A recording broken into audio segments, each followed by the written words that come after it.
Hey friends, this is Prokopis from String Systems, and in today's lesson we're going to see how power chords are a big key to learning bar chords faster. You might be wondering, why should I work on power chords if I want to learn bar chords? There are a few reasons, but the main one is that the fingering for power chords is included in most bar chords. So we're taking the first step in building muscle memory. And muscle memory has to be developed in stages. If you skip ahead and work on bar chords straight away, the process will take much longer and you may have trouble getting a buzz-free sound. It's also essential to know the notes on strings 6 and 5 in order to use power chords and bar chords effectively. So if you want a fun way to learn them, you can get my free mini course called Fretboard Memorization Toolbox using the link below. So let's get into our lesson.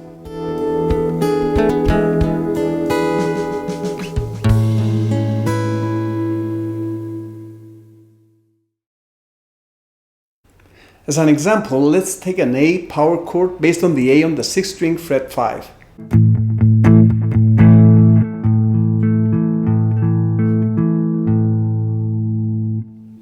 If you try to play an A minor bar chord, you will notice that they are very similar, but the power chord doesn't have the technical challenge of the actual bar.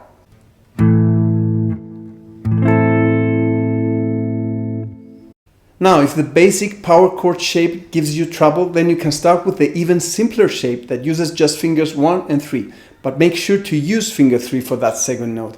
I've seen people do it with the pinky because they have trouble stretching the third finger, which may give you an okay sound, but that's not going to help with developing the right muscle memory for bar chords. So, fingers 1 and 3 for the simpler version, or fingers 1, 3, 4 for the full octave power chord version.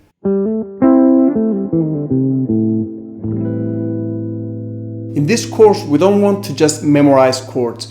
We want to build a deeper understanding of structure so that you'll be able to play all types of bar chords by actually building them on the spot.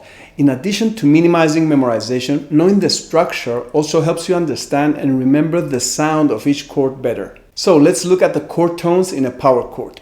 The first note is of course the root note of the chord. So for our A power chord example, the first note is an A. The next note up is an E. If you count the steps from A to E, you'll find that when A is number 1, then that E is the 5th note up, A, B, C, D, E. That's why power chords are written with a 5 next to them. For an A power chord, you would see an A5 symbol. They are built by using the root note, which is degree 1, and degree 5. If you use the full octave power chord, then that third note on finger 4, that's also another A. So it's just a repetition of the root note. It becomes 1-5-1 or root 5 root.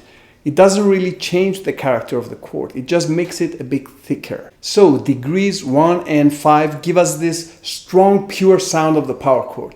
In later lessons, as we learn minor, major, dominant, ninth chords and so on, you'll see how extra notes are added to this basic structure to give it different color and character.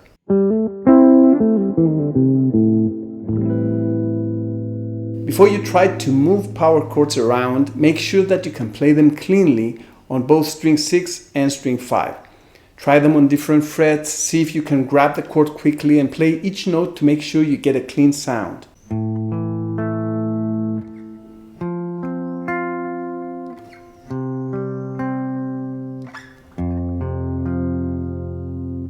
Then you can try using overdrive or any effect you want and play them in the context of a song.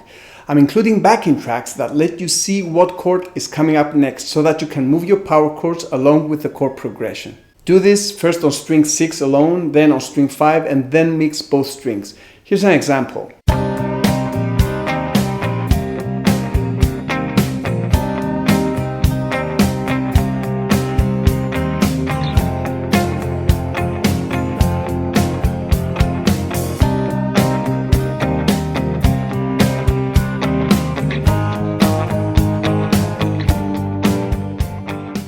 So first make sure you can get a clean sound with power chords, then explore moving them everywhere on the fretboard, and when you're ready you can proceed to the next step and apply this over the included songs. Hey friends, this was an excerpt from one of my courses called Bar Chord Workshop. In this course, we don't just memorize chord shapes. We use an effective system to explore interesting and fun things about chords like major, minor, dominant 7, minor 7, add 9, minor 9, sus4, and many more, so that you can handle any song in any key. Now, nothing compares to having a plan and building your skills up step by step. So check out Barre Chord Workshop, and don't forget to get my free mini course called Fretboard Memorization Toolbox and start learning the fretboard now. This is Prokopis from String Systems reminding you to enjoy your practice and be effective.